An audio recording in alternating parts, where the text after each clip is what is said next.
Hello and welcome to another episode of Full Throttle, showcasing the very best of British motorsports from around the UK. Today we're at Silverstone, the home of British motorsport for a variety of saloon car racing championships. We've got the CMMC Super Saloons, the Junior Saloon Cars, the Kumho Tyres BMW Championship, Lancaster Insurance MG Owners Club Championship, here in good numbers as always, the Carbonate Lighting Hyundai Coupe Cup with their annual long distance pit stop race, and the awesome supercars competing for their prestigious O-Plate Championship.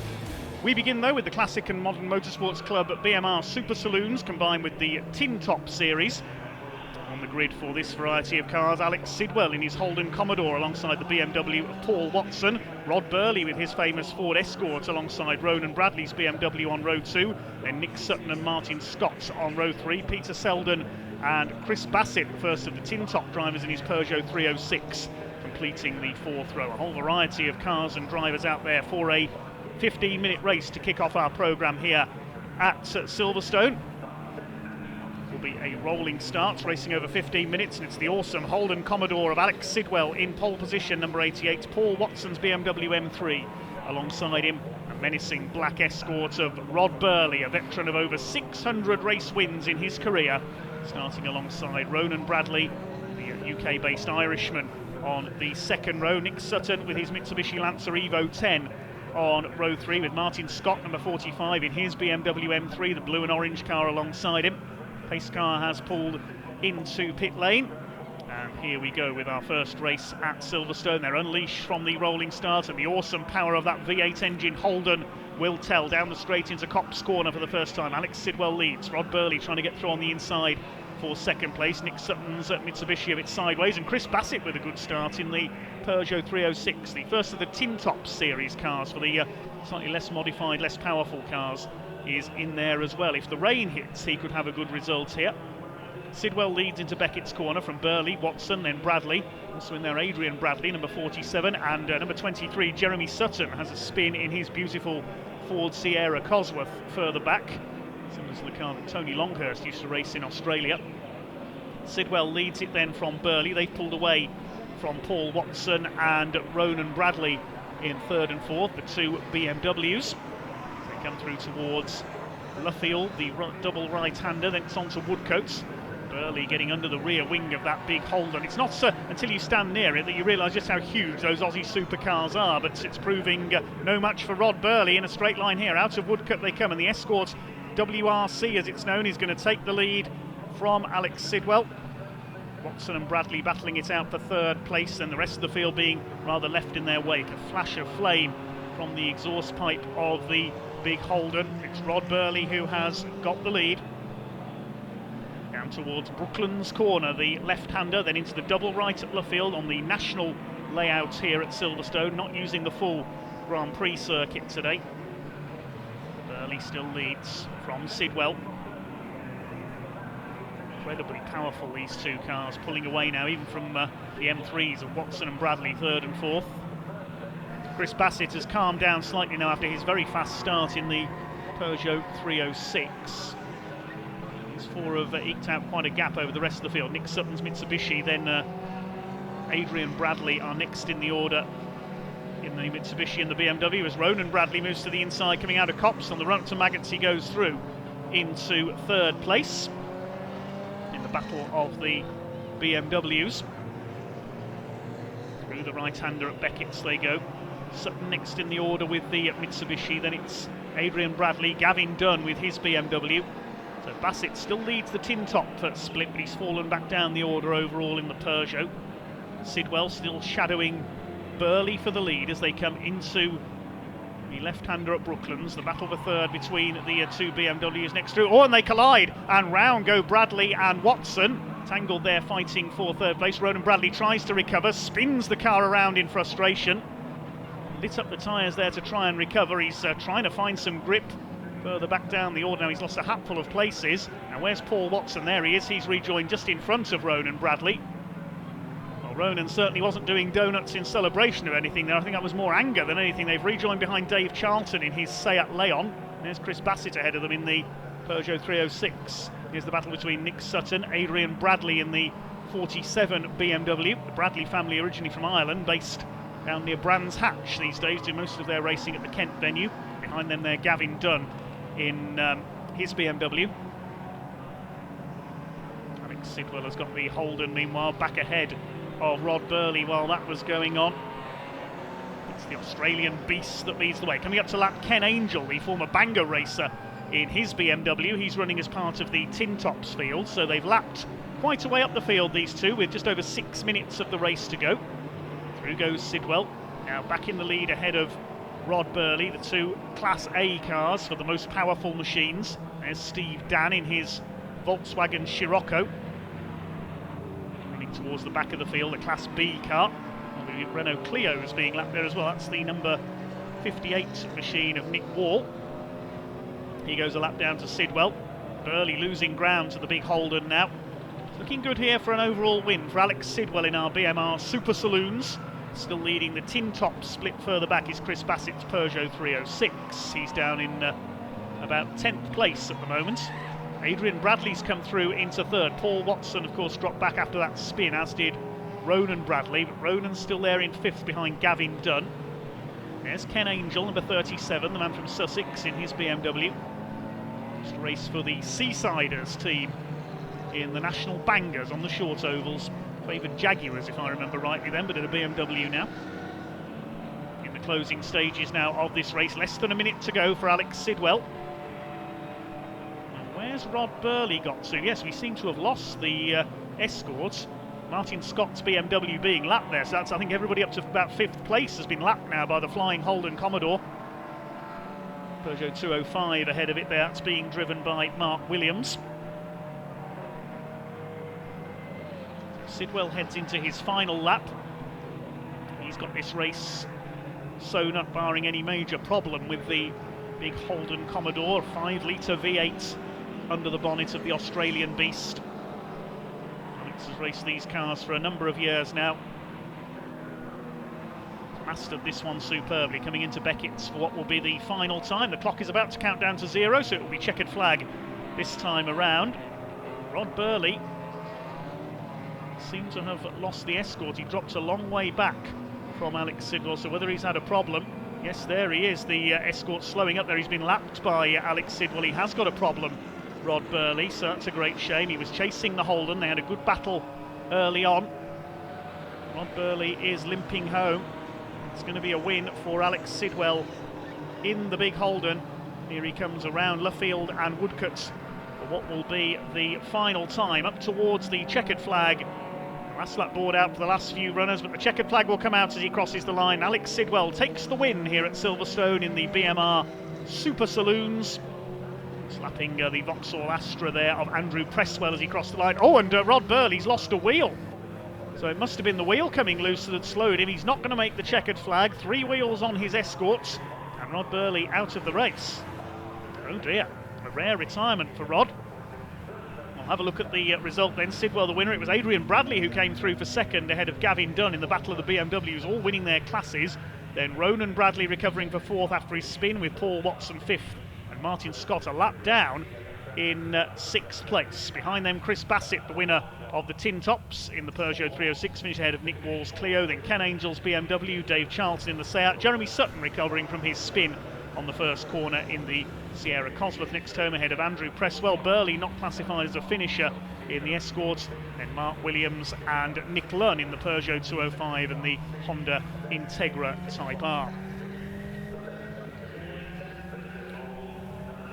Well, beyond the top 15, we had Jason Stone in his Ford Fiesta, Jack Whitehead in his BMW, Steve Dan, who we saw battling early on in his Volkswagen Scirocco, Angelo Massonetto in his Citroen Saxo, and finally Alex Baldwin in the Ford KA, and the rest of the field failing to finish. We lost Nick Sutton among others in the Mitsubishi.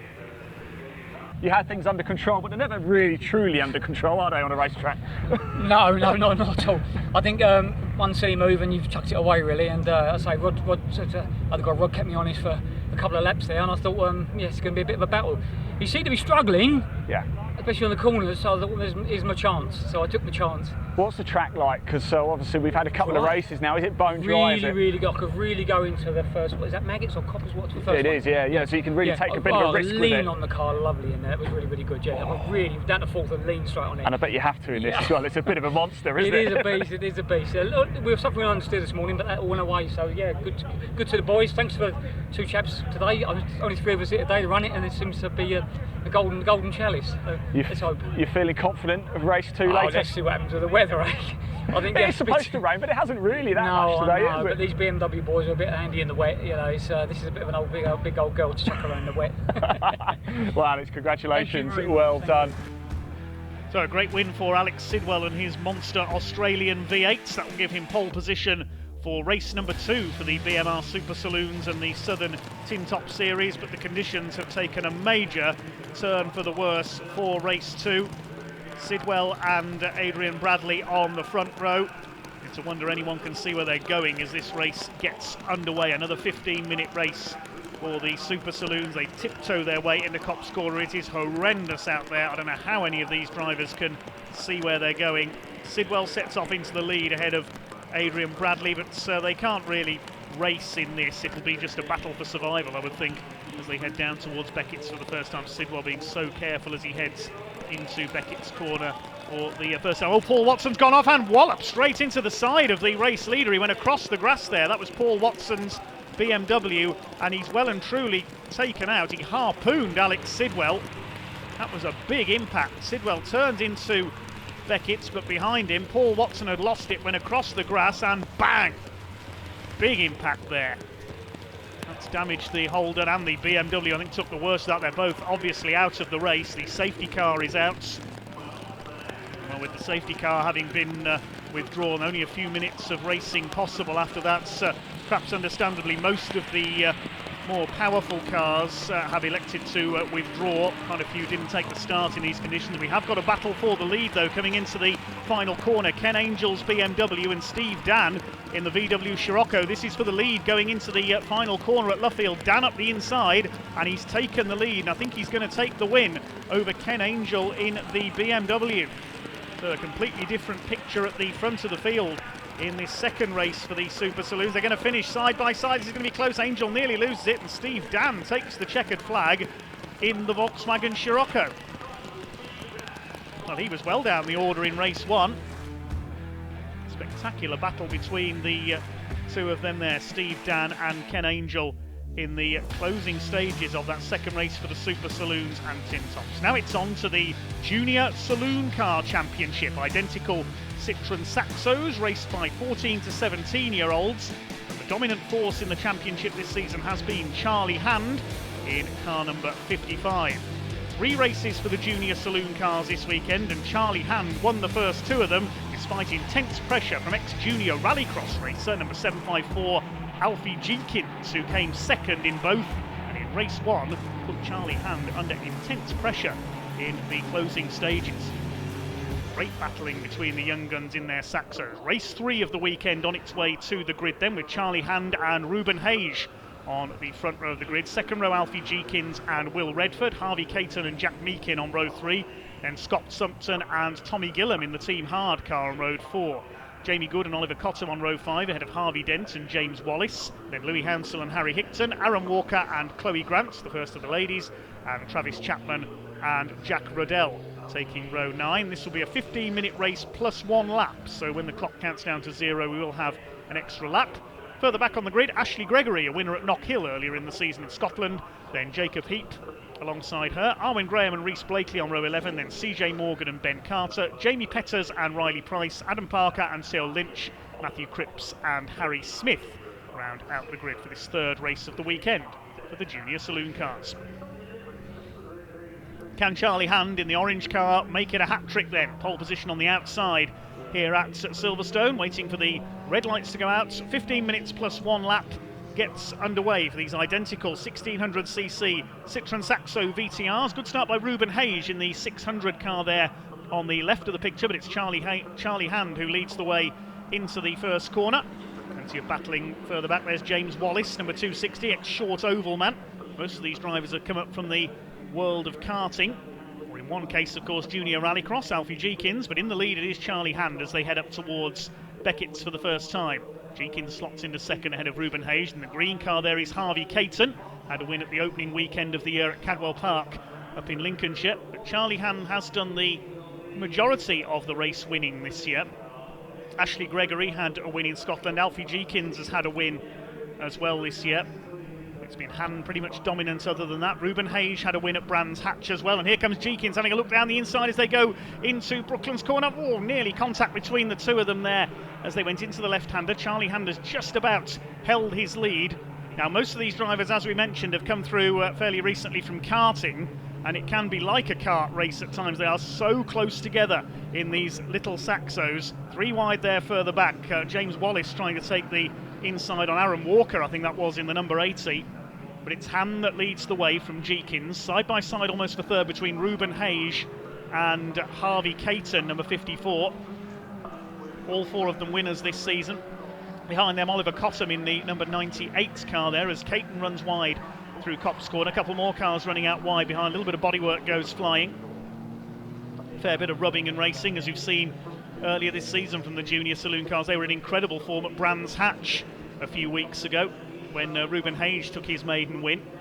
Right on the limit of adhesion, you can see there into the right-hander at Beckett's. One car with a bit of damage to the front end. I think that might be Arwen Graham's car in there with that bit of front end damage. Keeping it together though on the tarmac just about. Charlie Hand leads the Crocodile. Now here comes Alfie Jeekins going for the inside into Brooklands corner. Can he get the car stopped in time? They're side by side. Oh, there's contact between the two of them. Hand goes sideways. He's got the inside line though. He saved that. He's got the inside for Luffield. Ruben Hayes will try and come through as well on the inside of Jeekins for second place. This is terrific racing. Harvey Caton and Oliver Cottam completing the top 5. Frantically close racing from the young guns in their Saxos. Up towards the completion of another lap. Don't forget it's 15 minutes plus 1 lap in this race. We'll see a replay of that moment into Brooklands. Jeekins up the inside. He stood on the brakes as hard as he could, trying to get the inside line away. Hand turned across to try and take the line. Just a bit of contact between the two of them, and Charlie Hand was sideways, almost rallycross style. Great save by Charlie Hand, and he got the inside line for the next corner and was able to hold the lead. Jeekins still second, Ruben Hayes in third place. They swing their way through the right-hander at Beckett's corner once again. There's the blue and yellow car of Jamie Petters. We've seen his brother Dan Petters in the pickup truck championship this season. 3 of them breaking away now very slightly at the front of the field, and Alfie Jeekins is going to try again up the inside as they go into Brooklands. This time Hand swings across a little bit later. No contact between the two of them this time, and Charlie Hand driving a superb defensive race here. Some great skills, you've got to hand it to him, you might say. Ruben Hayes in third place. Harvey Caton in the Maximum Motorsport supported car in 4th position, the Midlands-based driver. Oliver Cottam is in 5th. And in 6th position we've got Will Redford, number 42. He's under fire from the number 91 car of Jack Meakin as they head through to complete another lap. This is brilliant stuff. Jeekins wide over the curbs there. We've got just under 11 minutes plus that 1 lap to go. Tommy Gillam running wide there in the Team Hard car, number 34, the son of Tony Gillam, the boss of Team Hard. They race in British touring cars and just about everything else in motorsport. You'll see Team Hard, even in truck racing these days. 3 minutes of this race to go then. Harvey Caton starting to attack Ruben Hayes. The first 2 have pulled away slightly now. Charlie Hand has pulled away from Alfie Jeekins, just over a second clear on the last lap. Don't forget, when the clock goes to 0, you won't see the checkered flag straight away. There will be 1 more lap. Louis Hansel in the purple car there going well, one of the top newcomers this year, on the tail of Oliver Cottam for 5th place. Meakin behind him, then Gillam, Aaron Walker, and the number 30 of Jamie Good rounding out the top 10. It's looking like another win for Charlie Hand, the champion-elect this year. Harvey Caton really throwing that 54 car around. He wants to get on the podium, trying to get ahead of the number 600 of Ruben Hayes.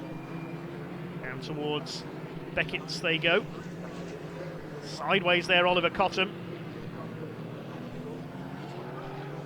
Most of them going sideways. There's Will Redford, he's dropped back a bit in the number 42. He's dropped outside the top 10 now. Maybe he's had a moment somewhere. Charlie Hand continues to lead, then things calming down a little after the frantic early exchanges. Ruben Hayes really defending now from Harvey Caton for that third place. Hayes with 1 win to his name from Brands. Caton with 1 win to his name. That was at Cadwell Park at the start of the year. Cottam and Hounsell in behind them. Harvey Caton to the inside, almost onto the curb there. He's up alongside Ruben Hayes, almost forces his way up the inside. 1 minute 20 left on the clock. So there'll be a couple more laps to go. There goes Charlie Hand over the line. Now a lap takes just under 1 minute 20. The quickest laps of the race in the 1 minute 14. So we might get 3 more laps out of this yet.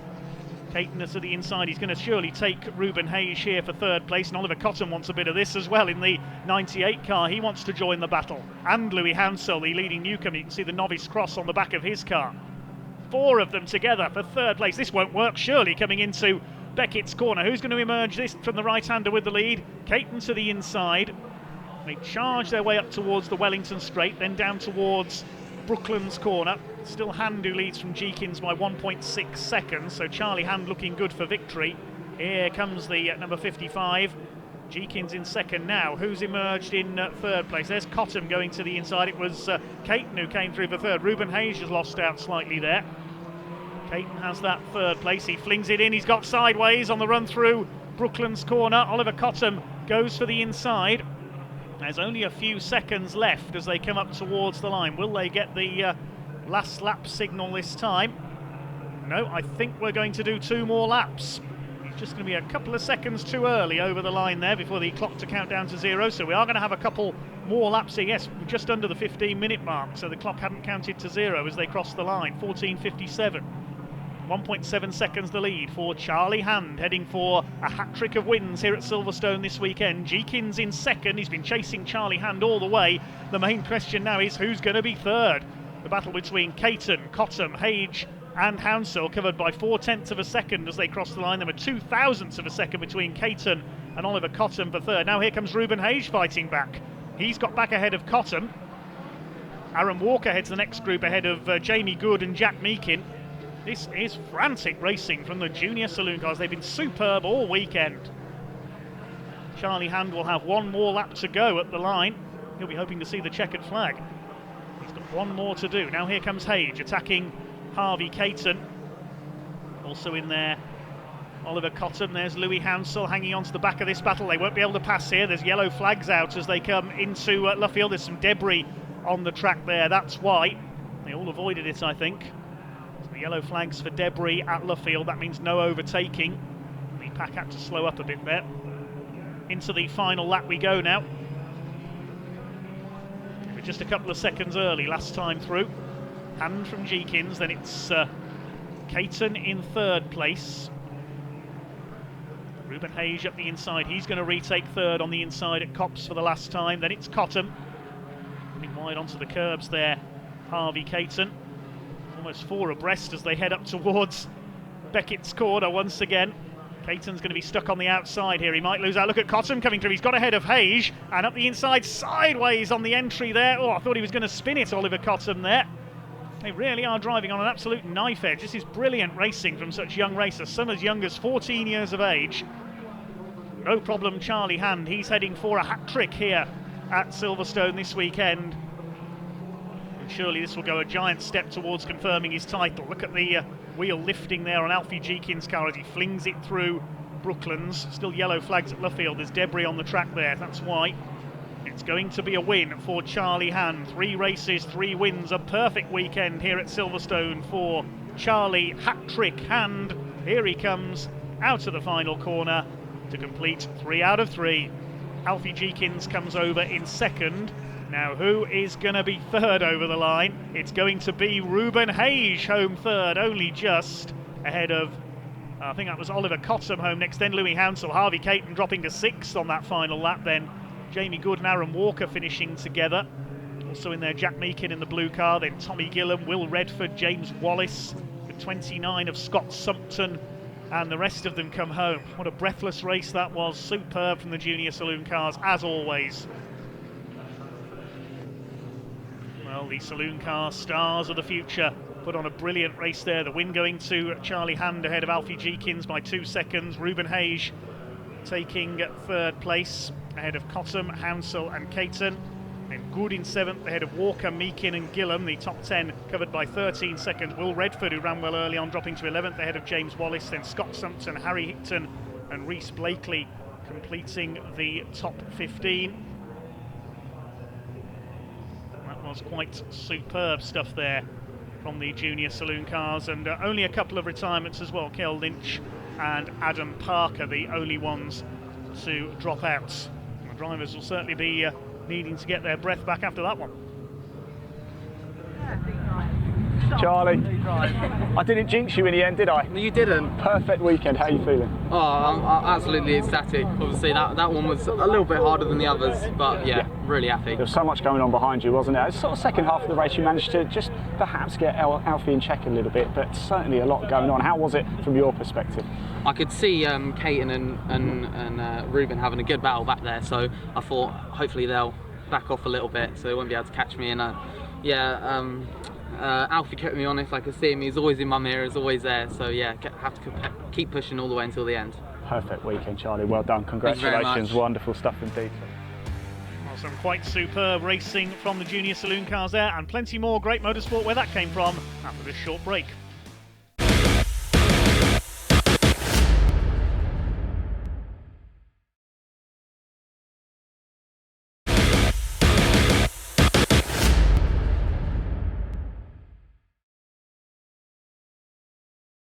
Welcome back to Silverstone here on Full Throttle. Now time to look at the Kumho Tyres BMW Championship, the first of their 20-minute races. In pole position, James Card, and alongside him Michael Vitulli in their M3s. Brad Sheehan and Darren Morgan-Owen on the second row for this one. And Brian Branson alongside Zach Blackwell in the first of the BMW Mini Cooper class cars. Daniel Butcher-Lord, another BMW Mini, alongside Jasvir Sapra in his M3. Max Walter and Andy Langley on row 5. Great to see the BMW Minis in there amongst the regular BMW saloons. 20 cars out there for this race. Alan Hersey making a switch to BMW racing, normally races in historic racing with a Reliant Scimitar at the back of the grid. Michael Vitulli in the red car alongside the silver machine of James Card. On the front row of the grid, there 2 M3s. Green flag has been shown at the back of the grid, and off we go for 20 minutes of Kumho BMW racing. Michael Vitulli gets away well in the red M3. Darren Morgan-Owen making a move up the inside. Brad Sheehan in the middle. Oh, there's contact. They get squeezed together, and James Card is going to be spun aside.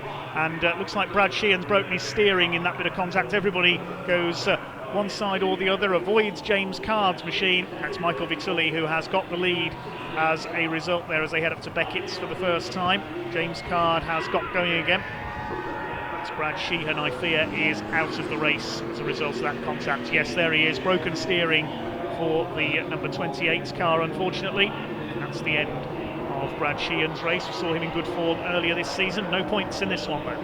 Michael Vitulli, the former single-seater star, leads the way in the 89 ahead of Darren Morgan-Owen in car number 48 in second place. Both of them Class A cars, as is the man in third, Jasvir Sapra, regular with the Brit Car Endurance Championship this year as well with that BMW M3. See how slippery it is out there. The rain starting to come down here at Silverstone once again. These rear-wheel drive cars twitching. This is going to play into the hands of the BMW Mini class. I reckon the less powerful machines. Brian Branson in fourth. Have a look again at the first corner incident. Yeah, the car of Brad Sheehan just got squeezed in the middle there. You can see broken steering on his car. That was the end of his race. James Card was the unlucky man who got spun out. Darren Morgan-Owen just about got away with that. 3 into 1 didn't go into Cop's corner there. And that's allowed Michael Vitulli to escape at the front of the field ahead of Darren Morgan-Owen. There's Sapra third, Brian Branson in the orange car there in fourth. And then the BMW Minis led by Zach Blackwell ahead of the number 42 car of Andy Langley. BMW Compacts in there as well. Also Pete Miller in his slightly older car there further back, the E36 M3 running in Class B for the slightly less, I should say, powerful cars. Classes A and B out there. No Class C cars in this race. All the BMWs. Vitulli leads the way from Morgan-Owen. Long way to go yet though, just under 18 minutes. It's a 20-minute race. First of 2 races today for the Coupe BMW Championship run by the BMW Racing Drivers Club. Any model of BMW, or indeed BMW Mini, is welcome in this championship. James Caan, I can tell he was still going. He's further back down the order after that spin on the first corner. There's Brad Sheehan's car, number 28, out of the race. Already there, starting to lap some of the slower markers. Brian Branson moving up to have a challenge on the back of Jasvir Sapra there in his number 40 grey machine. Brian Branson in the older shaped E36 M3. Lapped Alan Hersey with his new BMW compact there. See, it's still pretty slippery out there.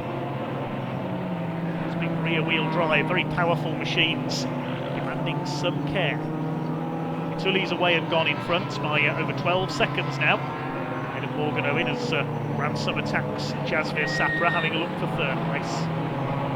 Side by side on the run out of Copse Corner. Further back in fifth is now Max Walton in number 74. He's got ahead of the BMW Minis, which are led by Zach Blackwell, number 411, ahead of Daniel Butcher-Lord, number 3.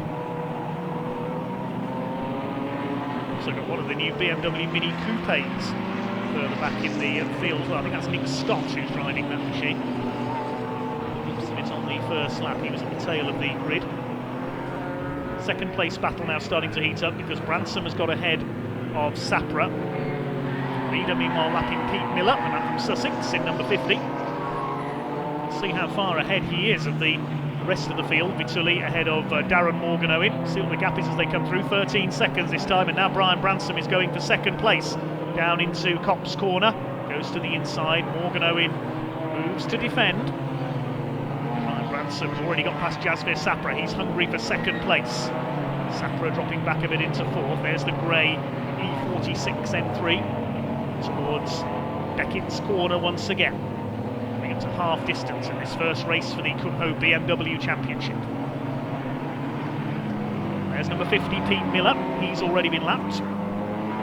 Been racing with this championship for a large number of years now. He's had one overall win. That was at Donington Park a few years ago. Ransom up the inside as they come into the braking area for Brooklands, and he goes through. Good bit of driving by Brian Branson, gets ahead of Darren Morgan Owen into second position. Now, can he catch Michael Vitulli? It's going to be a tall order here. Vitulli well clear in the red number 89 car. Previously forged a successful single-seater career, got as high as Formula Renault, if memory serves me correctly. Where is Michael Vitulli? Just lapping one of the BMW Minis at Luffield in the closing stages now, just over a minute to go. So this almost, I think, the last lap this time. We'll wait and see as he crosses the line. No, it won't be this time around. A couple of laps to go then for Michael Vitulli. That's Zach Blackwell he's lapped. He's up in 6th overall, leading the BMW Mini class. So that shows the advantage that Michael has got here. Certainly getting very slippery out there. He's going to have to be careful for these last couple of laps in this big 3.2 litre M3. He's had a number of wins over the years in this category, of course, in the BMW Championship. There's the rainbow-hued car of Jamie Going, number 146. He'll soon go a lap down. He's the boss of the Jam Sport saloon car racing team. We normally see Jamie racing Ford Fiestas. Trying something different here today. Leader comes into Brooklands Corner. Will it be checkered flag this time through? I think he may have to do one more lap. He's sliding about there coming into Woodcuts. I think he's going to be a couple of seconds too early here, Michael Vitulli. There's no sign of a checkered flag. Yes, he's got one more lap to go. He was 1 second too early. You can see on the timing on the left of your screen there. Checkered flag comes out on the 20-minute mark. So we were a second too early there. He's got another lap to do. He's got back markers ahead of him. Alan Hersey going to be lapped for a second time. Jamie Going as well.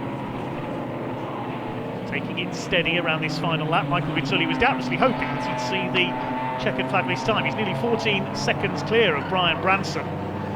He's a couple of seconds up now on Darren Morgan Owen, so it looks like they're going to complete the overall podium. Class B, incidentally, is being led by Russell Dack in his BMW E46 Compact. Jamie Going, Mr. Jam Sports, goes a lap down. It's going to be checkered flag this time for Michael Vitulli. It's through Luffield for the last time.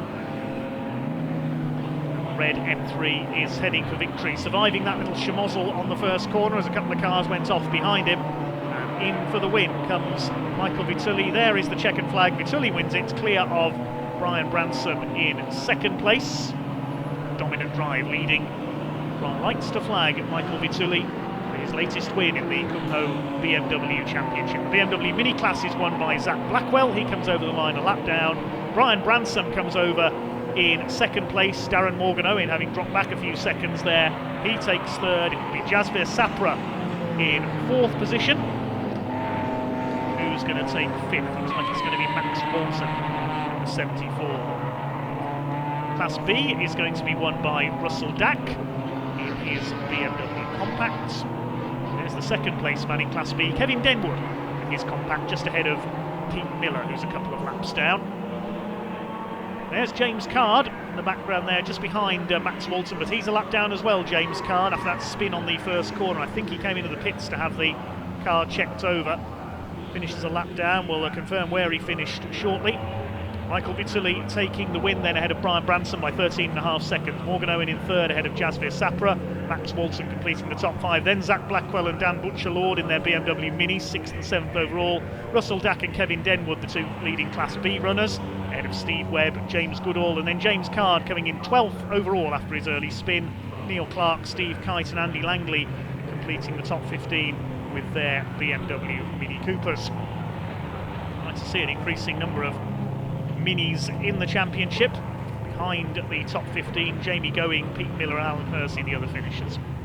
And here he is, the race winner himself, Michael. Congratulations. How are you feeling after that? Because it looked relatively simple, but it's never that easy, is it? It's never that simple, you know too well. It was a great start, and then it was just keeping it on the track, to be fair. It was very, very slippery out there. Yeah. But the car was going really well, really felt confident with the car. And yeah, just tried to keep a distance from second place car and keep it on the track. So what happened to James in the end? Because he was on pole and I didn't see what happened. I have no idea. I was looking ahead. And so you should be doing as well.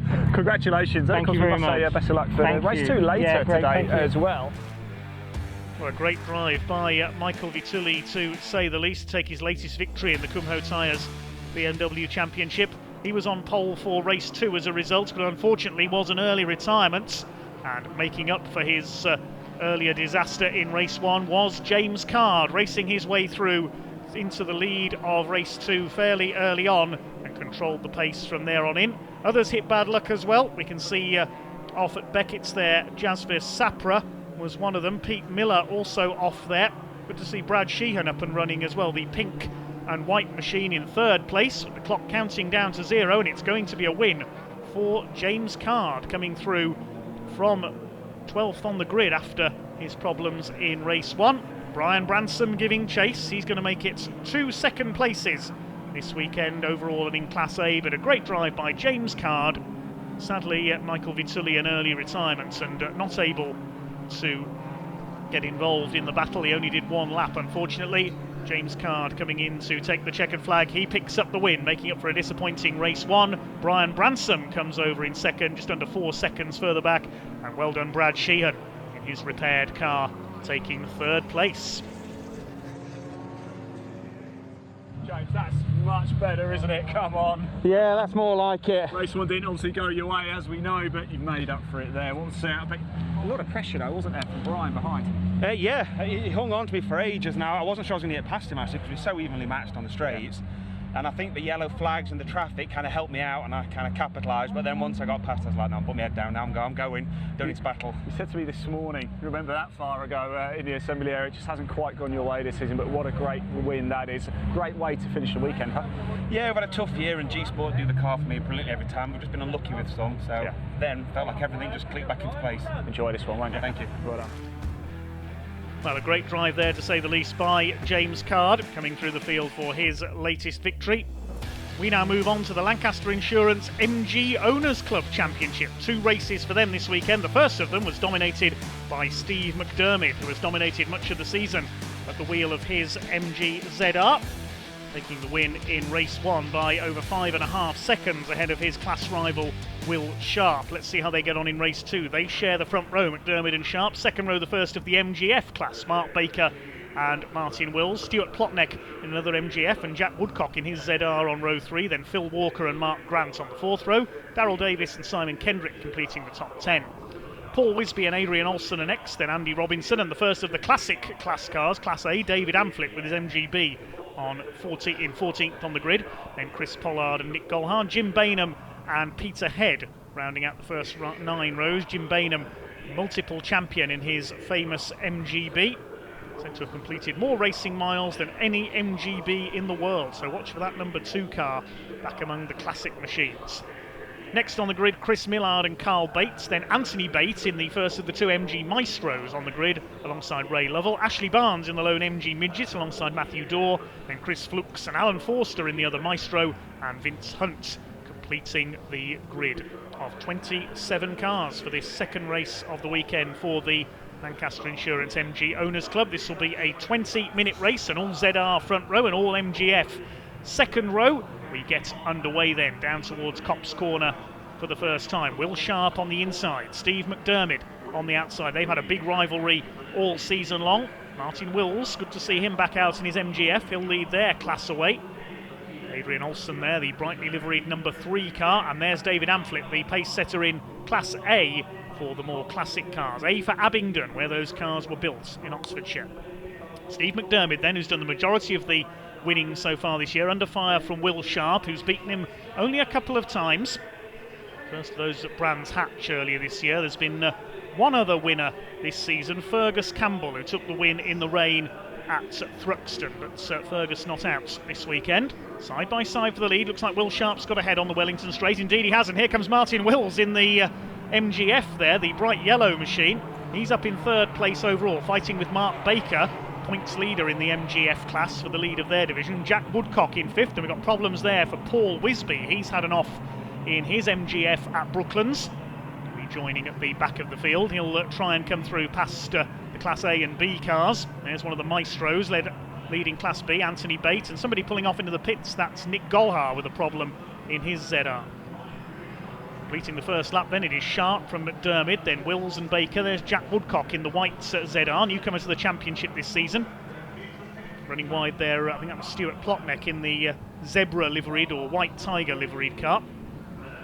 Fighting away in the MGF category. Mark Baker wants to get past Simon Wills here, and Martin Wills I should say here, and take another class win, looking for the MGF class championship this year.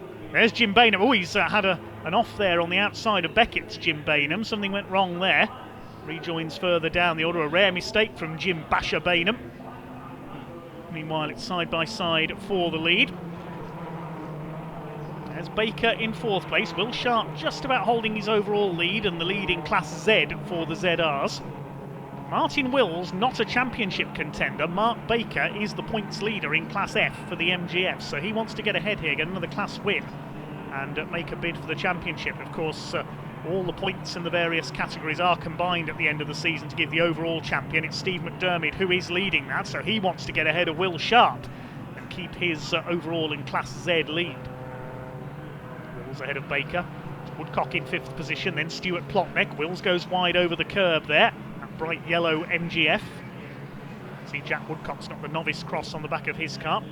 Philip Walker moving up in the number 83 ZR, challenging the top 6 as Wills up the inside. He's going to split the 2 ZRs up into 2nd place. It's impressive from Martin Wills, very experienced ZR racer. He's done some racing in a Lotus Elise, if I remember rightly, as well, in a couple of other series. There's the Class A leader. That's the number 14 of David Amflett, leading Chris Pollard and Chris Millard in their MGBs. Wills wants the overall lead here. Will Sharp won't mind Martin Wills getting through if he does make a challenge, because they're in different classes. Steve McDermott minds, though. He wants to get back past Martin Wills and challenge the overall leader, because Will Sharp's getting away, and he's in the same class, of course, as Steve McDermott. Mark Baker 4th, Jack Woodcock is 5th. Still got 16.5 minutes of this race to go. Will Sharp leads the way. He's raced in a fair few different classes and categories before. He's raced Porsches in the past with his brother Henry.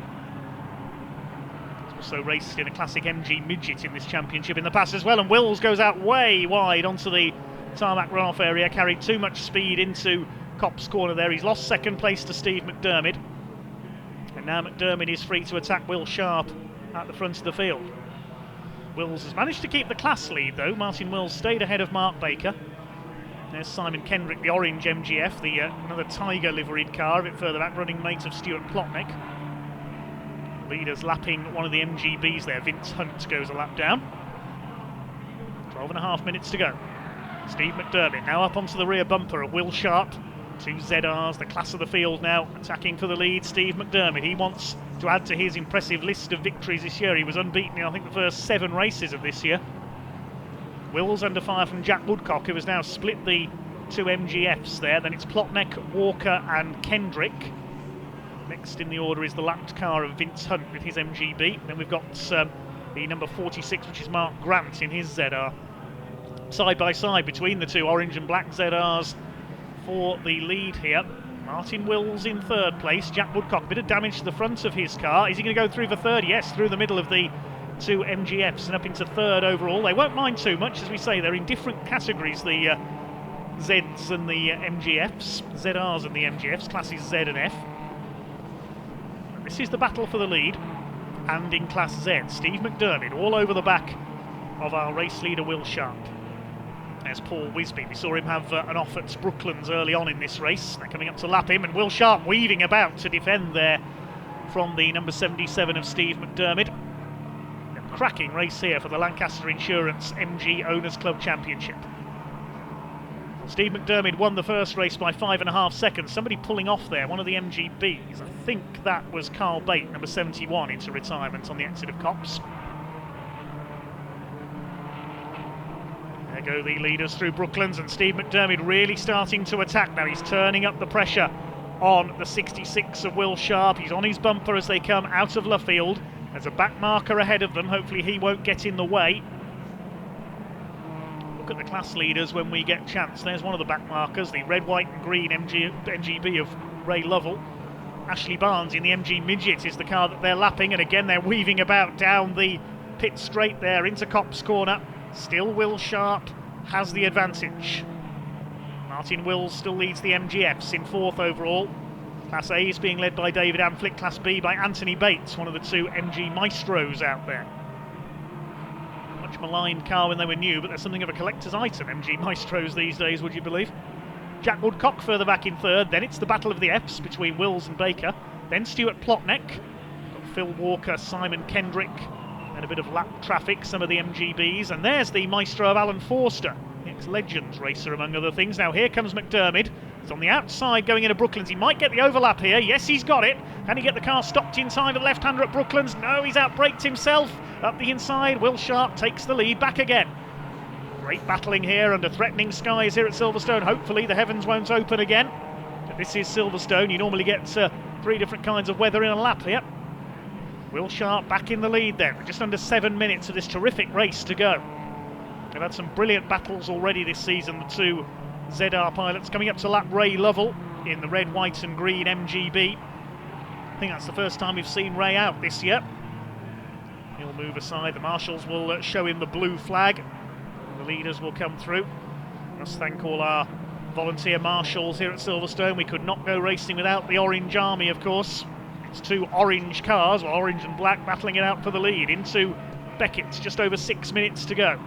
Sharp from McDermott. Woodcock trying to close in. He's only 3 seconds off the 2 leaders.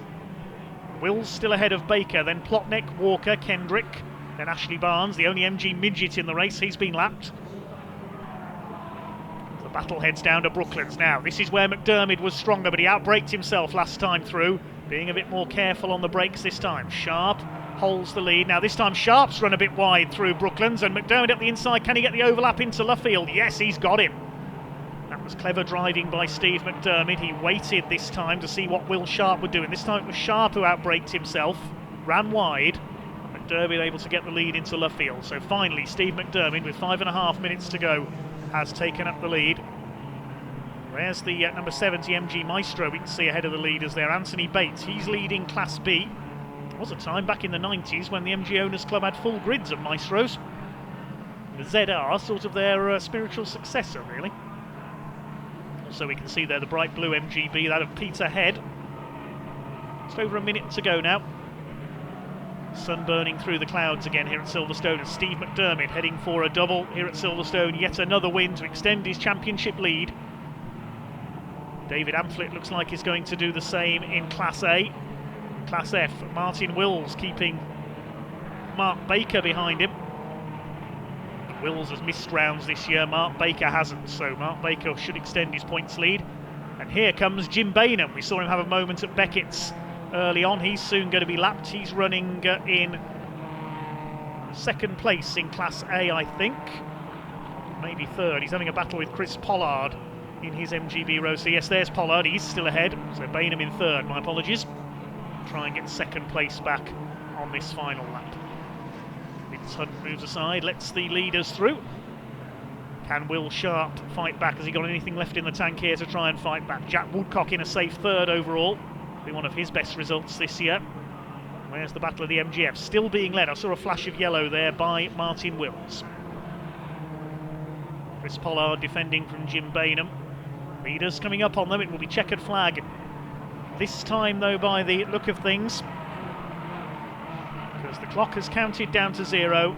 Will Sharp is not going to be able to fight back. It's going to be a double win for Steve McDermott, but he had to work much harder for this one. The first almost 3/4 of the race led by Will Sharp. It was a clever bit of driving through Brooklands and Luffield that got Steve McDermott the lead, and he comes up to complete his double here at Silverstone. Up to the checkered flag they come. They just haven't quite caught the battle for second in Class A. Jim Bainham going through there, and they haven't taken the checkered flag yet, so Bainham up into second in Class A.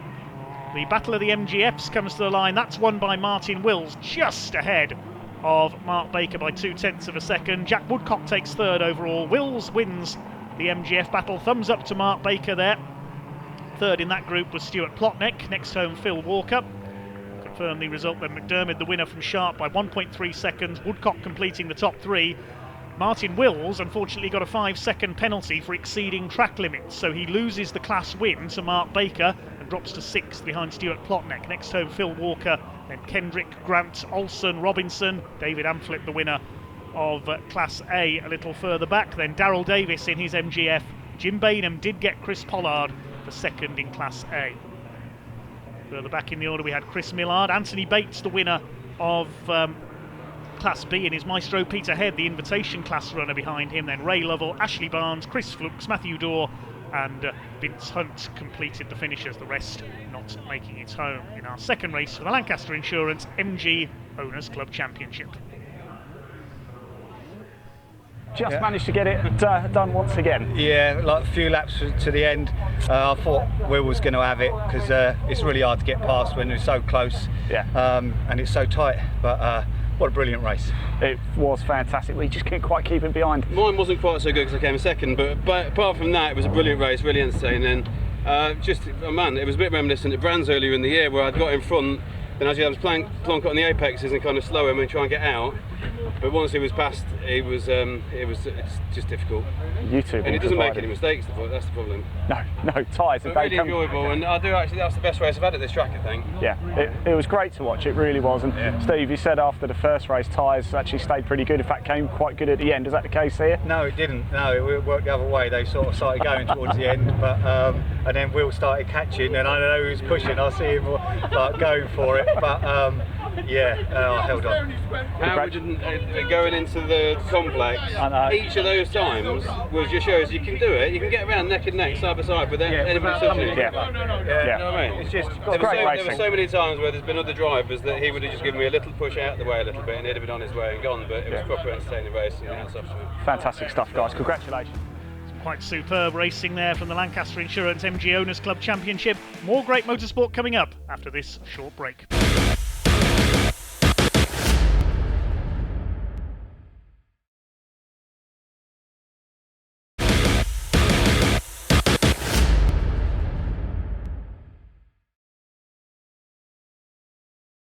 Welcome back to Full Throttle here at Silverstone. Time to break away from the car racing action as we go superkart racing.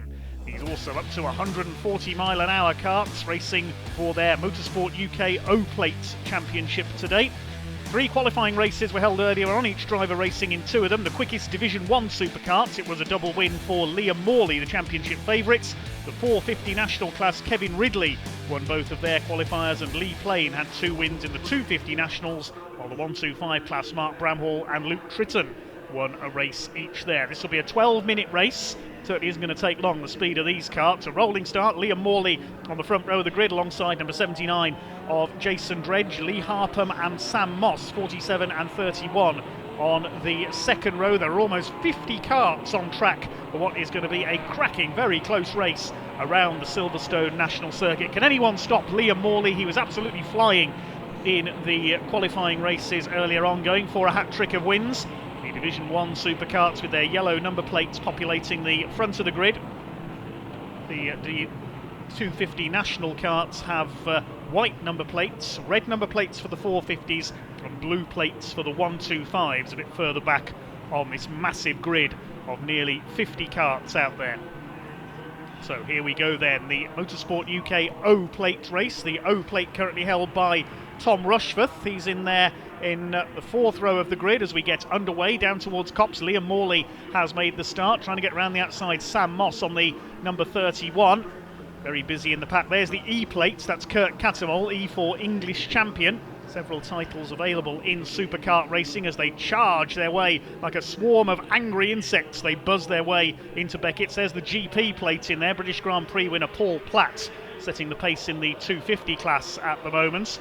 They've all made it round Beckett's for the first time. Oh, no, they haven't. A couple of karts off there on the outside. Number 52 has gone. That's Steve Burton. 21, Ben Davis, was off on the outside as well. They swing their way through side by side there between the 47 of Lee Harpham and number 3, Carl Kinsey. Just behind our race leaders, it's Liam Morley who has got the early advantage here. Trying to pull away at the front of the field as they dance their way almost around the Silverstone National Circuits. These karts, engines up to 450cc, based on engines from motocross bikes. They're unbelievably quick in a straight line. Very brave drivers out there. 101 moving through on the inside. That's Lee Plain, set the pace in the 250 national class in the qualifying races. Number 127 running wide there was James Hassel. It's Morley from Sam Moss, Jason Dredge, Lee Harpham and Andrew Gulliford, the top 5. GP, Paul Platt leading the 250 national class. The 450s led by Kevin Ridley. The 125 class a bit further back in the order, these slightly less powerful karts. Liam Morley under fire from Sam Moss for the lead. 12-minute race for these karts isn't going to take long. Look at the speed there as they fling their way out of Brooklands into Luffield. Morley starting to increase his lead just a little. Out of the race there, Ben Davis, number 21. They're already starting to catch one of the back markers here. 0.6 of a second in it between Morley and Moss for the lead. Then Lee Harpham heads up the battle for third on the number 47 kart. Then we've got 79, Jason Dredge. Reigning O-Plate champion is a bit further back down the order. That is Tom Rushforth. He's had a problem early on. Number 18 in there as well. That's Andy Waite heading the number 2 kart of Carl Hume, 2 leading runners in the Division 1 superkarts. They throw their way through Beckett's curve. The 2 leaders have got about 4 seconds advantage over the rest of the pack. Liam Morley and Sam Moss. Liam Morley has won many titles over the years, both in the UK and in the European Superkart Championships. He's a former British Superkart Grand Prix winner. That race taking place at Donington Park later this year. Good little battle going on here between some of the Division 1 karts. 84 of Matthew Robinson chasing Andy Gulliford on the 26. That's the battle for 5th position overall behind Jason Dredge. Paul Platt still leads the 250s, Ridley the 450s. The 125s further back I think are being headed at the moment by Jack Tritton on the number 87 kart. Mark Bramhall, his main rival, but the rain is starting to come down again here at Silverstone as Carl Hume chases the number 18 of Andy Waite. It is pouring down out there now. The leaders in heavy back marker traffic. Sam Moss up alongside Liam Morley briefly there as they headed into Copse. 4.5 minutes of the race to go, and Sam Moss has gone out wide. I think he went wide to avoid the back marking number 23 there, quite possibly. 23 Clinton Bridge in the 125 category. That's lost him a bit of ground to Liam Morley there, trying to close back up again. Still Harpham, Gulliford, Robinson and Dredge battling it out behind. Then Carl Hume. Here's the lead battle. Sam Moss to the inside as they come down the Wellington straight, and he goes through, takes the lead. Good move by Sam Moss on the number 31. The Anderson kart, number 3 in problems there. That's Carl Kinsey, unfortunately, pulling into the pits with a problem. Mark Bramall further back is leading the 125 category, now into the top 25 overall.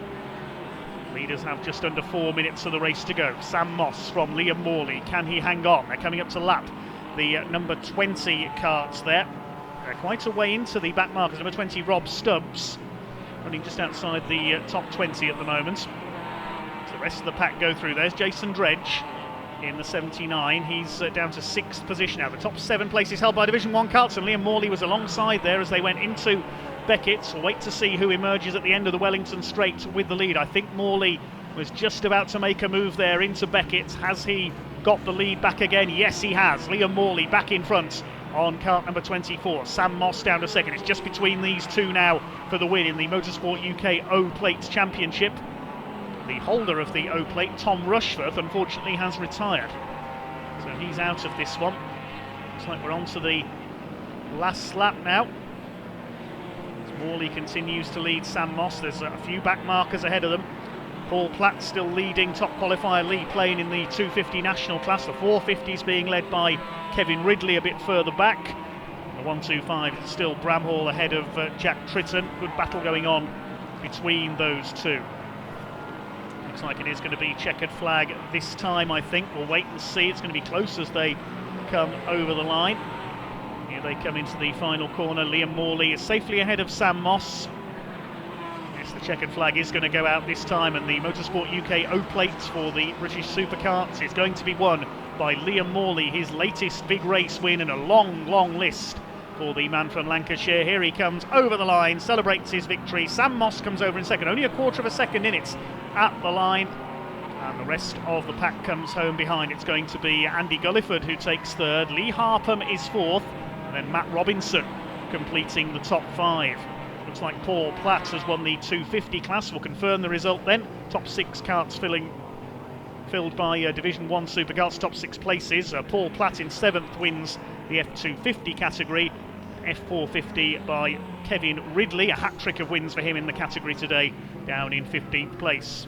Good effort by Sam Hempshall, she took 2nd in F250. 3 wins, is this the most important one? For today, yeah, I mean, it started raining halfway through and it just got tricky as well, we nearly went off into cops.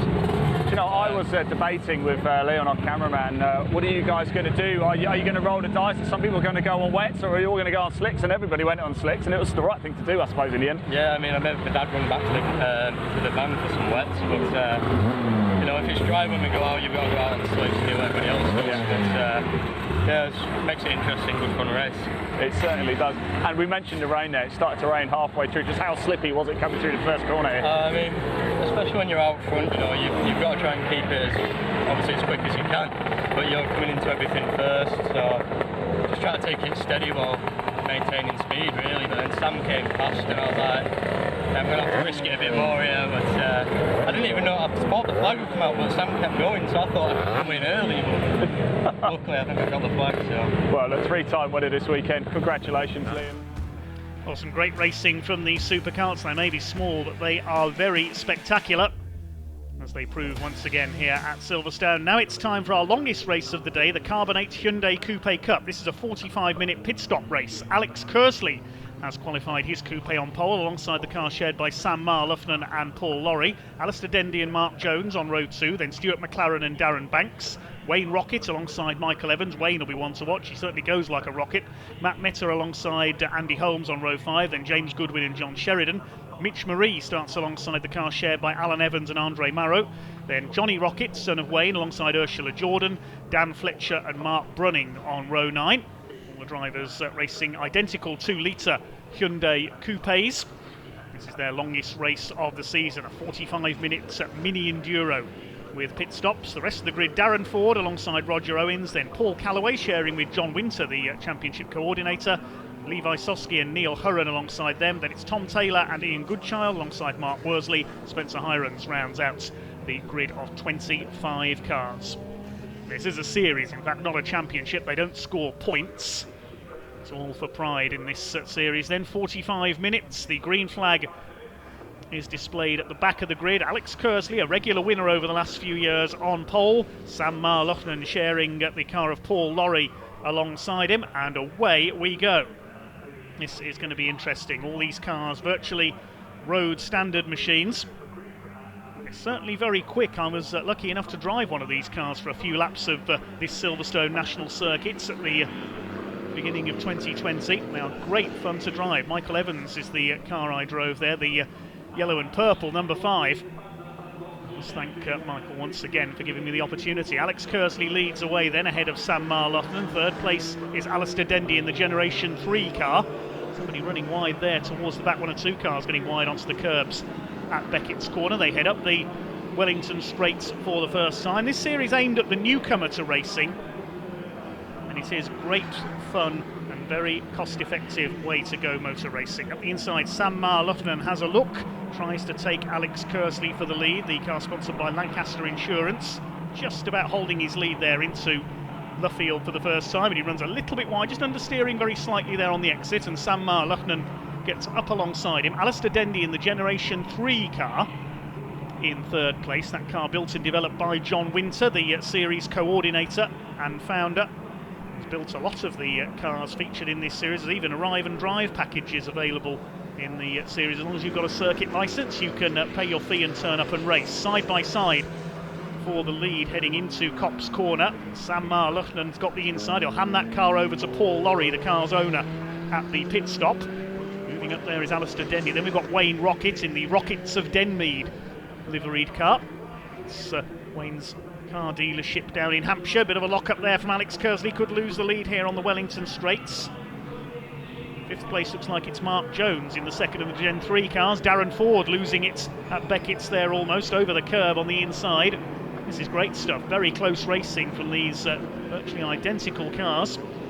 Side by side still for the lead as they come down. Side by side for third place as well as they come into Brooklands. Alistair Dendy moving up the outside. He's having a go at Alex Kersley for second place. He cuts in around the outside. He's got second. A daring move there by Alistair Dendy in the number 69. Wayne Rocket's gone wide at Luffield. He drops back a bit into fourth place, but it is the number 28 of Sam Marlochnan who has got the lead. Ex-Toyota MR2 racer Paul Lorry will take over that car at the pit stop. One of 4 cars in this race with 2 drivers sharing. The others running in a group towards the back of the field. Here come your leaders, down towards Copse Corner. The sun now blazing down here at Silverstone. Dendy side by side with Alex Kersley, trying to fight back around the outside, goes over the curbs. There's a gap back then to Mark Jones in 5th place, number 32, and 27 of Darren Banks is in 6th position. Marlochnan still holding the lead, trying to go around the outside is Wayne Rocket. His son Johnny is back in the midfield. The best he's had this year is a 3rd place. The young number 19, there he is, the blue and white car with the green mirrors. It's BMX racing start. Here come the leaders then down the Wellington Straight. There's 4 of them all over each other. Kersley's got back through into 2nd place. He's going to go for the lead around the outside into Brooklands. He cuts in. Dendy's there on the inside. There's going to be contact between the 2 of them. Just a bit of a rub there. Sends the 88 sideways, but Kersley has held the place. He's got through into 2nd. Rockets up behind them in 4th. Then Jones, Banks, and next we've got Stuart McLaren, number 12 in the car formerly raced to plenty of successes by Mark Dickin, the black and orange machine then. Mark Dickin now having moved on to race elsewhere. Down to Brooklands once again. Alex Kersley's got his indicator going. I thought it was a signal he was pulling into the pits earlier on, but just as presumably knocked it on and not noticed because he's so busy battling away trying to regain the lead from Sam Marlochnan here in the 28 car. Sponsored by MSO Web Agency. Running out wide there, the 3rd place man, Alistair Dendy in the Generation 3 car. Great to see the Gen 3s on the pace. First win for a Gen 3 car this year was taken by Shane Stoney at Snetterton earlier this year. That car being driven in this race, I believe, by Mitch Marie, number 8, the ex-Fiesta Junior racer, is further back in the pack, but never mind that because the leaders are side by side. They've been side by side for virtually the whole race here. This is superb stuff. We go up towards Beckett's once again, through the left flick at Maggot's corner. Then it's onto the brakes for Beckett. Around the outside, Alex Kersley. I don't think he'll get through there. No, Marloughlin still holds the lead. There's Jones 5th, Darren Banks 6th, and the black and orange car of Stuart McLaren, the ex-Mark Dickin machine. And then we've got number 25, which is James Goodwin. Michael Evans on the outside there, battling away with 16, Darren Holmes. And oh, there's a spinner. Now, who was that? I think that might have been Levi Soski in the number 9 car that lost it, sharing with Neil Hurren in this race. As up the inside, Marloughlin tries again to hold his lead. They're still they've been side by side for a whole lap here, these two. Now Kersley will get the inside for Luffield. He's finally going to retake the lead. Long way to go in this race. We're only about less than 10 minutes into this 45-minute mini enduro race for the Carbonate Lighting Hyundai Coupe Cup. If ever you've wanted to go motor racing, this could be your way into the sport. A very cost-effective, very enjoyable and very evenly matched, as the leaders are proving here, form of motorsports. Into the first corner at Copse. The gap was just under half a second that time through. Less than 5 seconds covering the top 6. Behind them McLaren, Goodwin, Michael Evans. In fact, Michael Evans has dropped away there with just under half an hour of the race to go. I think we may have lost the number 5 into the pits. He may have pitted quite early in the window there. We'll wait to see if any of the leaders come in, because the pit window, I think, has opened. Sam Marloughlin back up the inside ahead of Alex Kersley, and the hand goes out of the window. Alex Kersley is indeed heading for the pits. In comes the number 88, fighting for the lead there with Sam Marloughlin. He's now out on his own. It's Wayne Rocket up into second. He's got back ahead of Alistair Dendy. Mark Jones lurking behind them there in 4th in his Gen 3. They're well clear of the rest of the field here, so pit stops starting to happen. Dendy chasing Wayne Rocket for second place. There's Jones in 4th. Sam Marloughlin still out there. He's the quicker of the two in the 28 car, so he'll stay in the car longer, with no disrespect meant to Paul Lorry. Plenty of experience racing in Toyota MR2s, as have a couple of the drivers here. John Winter has raced in MR2s before founding the Hyundai Coupe Cup. Neil Hurren, Paul Callaway as well. 1 or 2 others have raced in Toyotas as well. Alex Kersley has made his stop and is now quite a way down the order.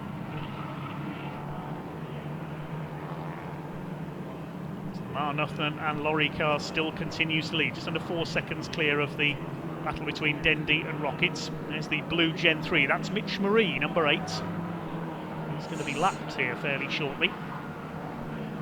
There's Wayne Rocket in second place, ahead of Dendy and Jones, the 2 Generation 3 Hyundais.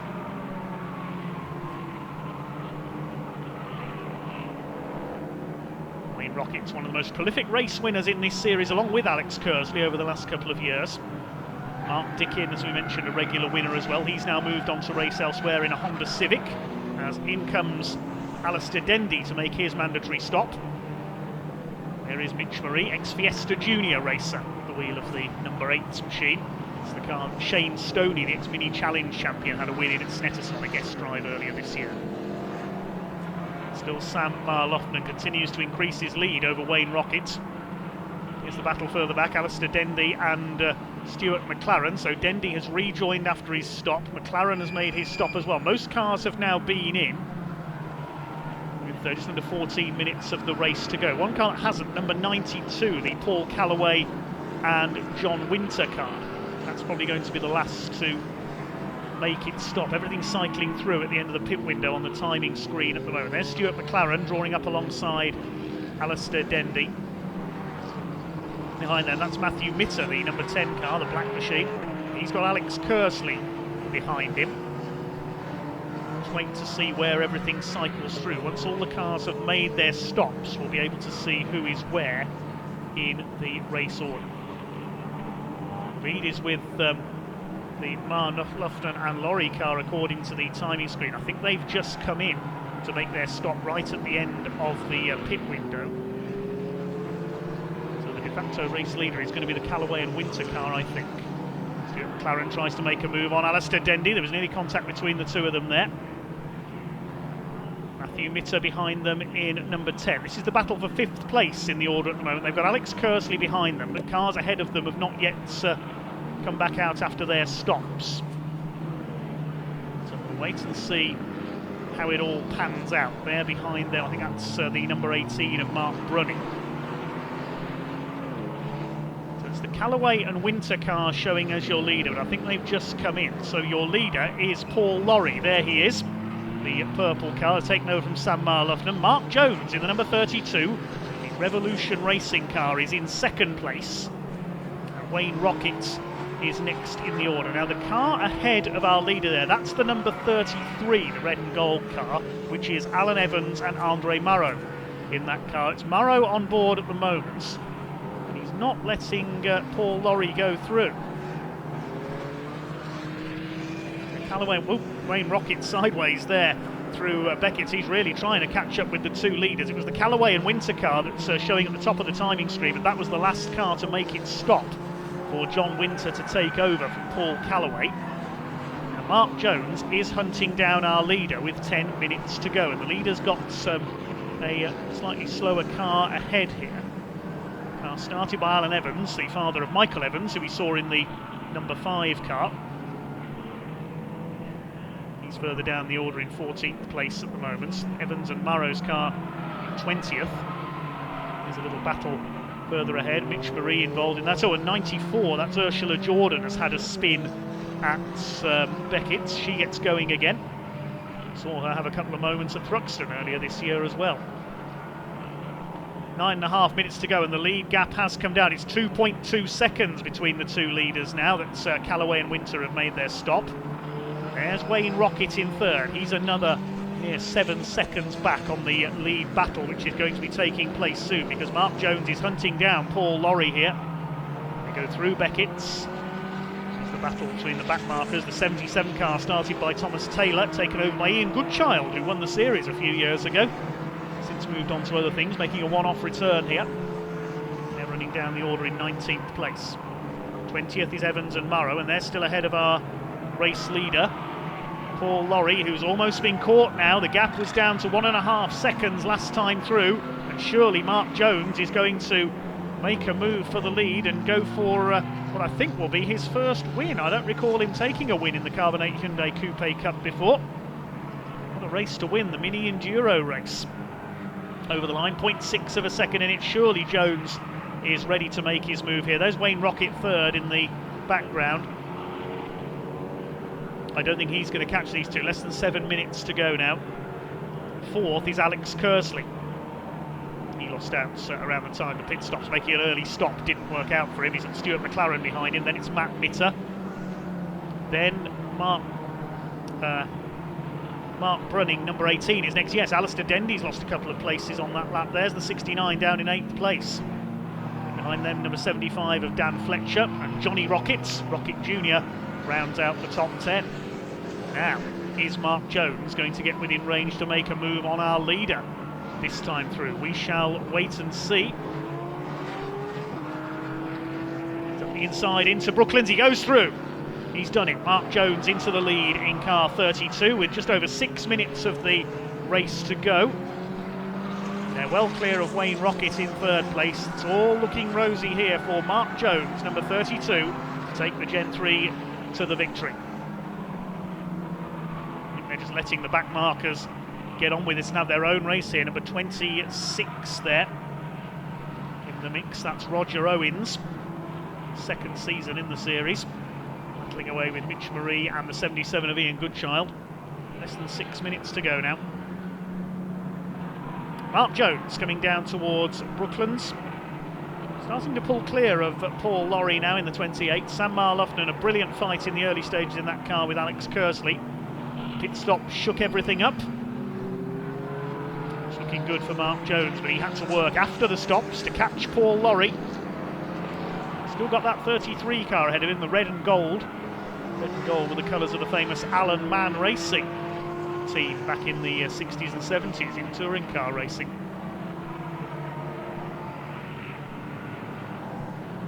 Through Copse Corner, 2 minutes to go, so a couple of laps left for Mark Jones. It's looking very good indeed for him here in that blue and white, almost dazzle liveried Gen 3 Hyundai Coupe. It certainly has been a dazzling performance from him. It's into Beckett, what will be the penultimate time. Still Laurie there in second, Mitch Marie behind him, and Wayne Rocket in third place. Sideways a bit again through Beckett's. He's still pushing hard to try and catch the two leaders. Alex Kersley down in fourth. And next through it should be Stuart McLaren, number 12. 33 car is finally going to be lapped, I would think, here. The 77 of Taylor and Goodchild will go a lap down. Only a couple of retirements from this race. We lost Spencer Hirons and Darren Banks midway through. Also John Sheridan has dropped out, number 81. Darren Banks, that's a shame for him because he was running in the top 6 early on. Less than a minute to go, so it will be last lap this time for Mark Jones in this Carbonate Lighting Hyundai Coupe Cup Mini Enduro. They've been blessed with probably the best of the weather here at Silverstone this weekend as well for it. Fair play to those in charge of the weather, and fair play to John Winter and his team as well. They've assembled a terrific grid of Hyundai Coupes. This really is a series on the up. 77 car of Taylor and Goodchild is lapped. Note that 33 car is not going to be caught here by the leader. Wayne Rocket sideways again, driving like he's rallying, not racing a Hyundai. Alex Kersley in fourth. 2.5 seconds is now the lead gap. Clock is about to count down to 0. It's going to be Mark Jones. There's Paul Lorry in second place in the 28 car, started by Sam Marlochlan. There is Mark Jones in among the backmarker traffic. All behave themselves impeccably, the backmarkers, getting out of the way of the race leaders when needed. It's going to be the win, and I believe a first ever win for number 32, Mark Jones. He comes out of Woodcote for the final time. Many congratulations, Mark Jones. He wins the Carbonate Lighting Hyundai Coupe Cup Mini Enduro race here at Silverstone. Second goes to Marlochlan and Lorry. 2.5 seconds the gap at the flag. It will be Wayne Rocket third and Alex Kersley in fourth place. And they are well clear of their opposition. Excellent stuff. Well done indeed to the Carbonate Lighting Hyundai Coupe Cup.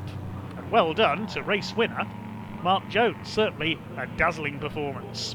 He had to do the work after the pit stops to catch Paul Lorry to take the victory. He heads into the paddock to celebrate. We'll check out the results then. The win going to Jones ahead of Marlochlan and Lorry by 2.5 seconds just under. Third for Wayne Rocket ahead of Alex Kersley, and then gap back to Stuart McLaren fifth. It was Mark Brunning sixth, then Matt Witter, Alistair Dendy, Dan Fletcher and Johnny Rocket rounding out the first 10. Behind them were Andrew Holmes, Darren Ford, then James Goodwin, the Callaway and Winter car, the last to make its stop, and rounding out the top 15, Ursula Jordan. Behind them, Evans and Morrow, we saw them. Roger Owens in 17th place, ahead of Taylor and Goodchild, then Mitch Marie, Mark Worsley and Levi Soski sharing with Neil Hurren with the final finishers. We lost Michael Evans, John Sheridan, Darren Banks and Spencer Hirons.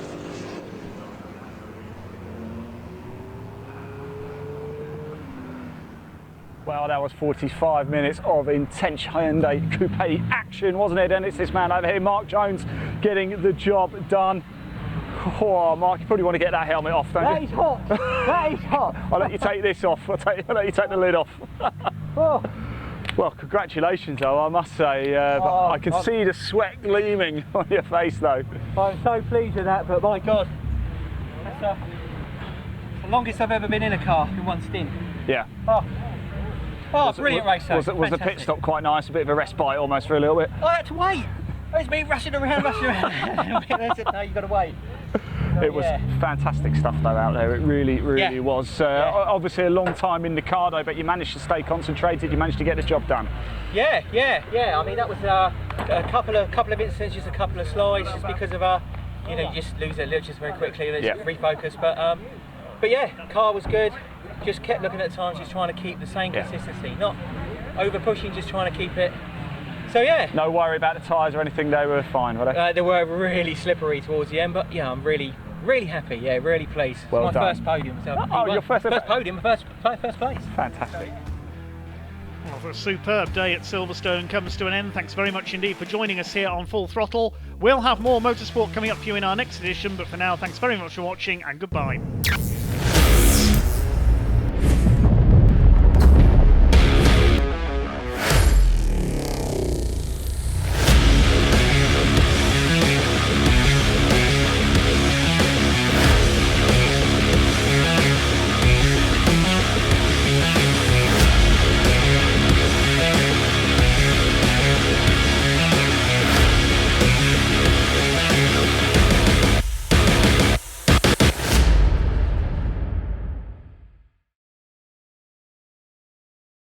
Bye.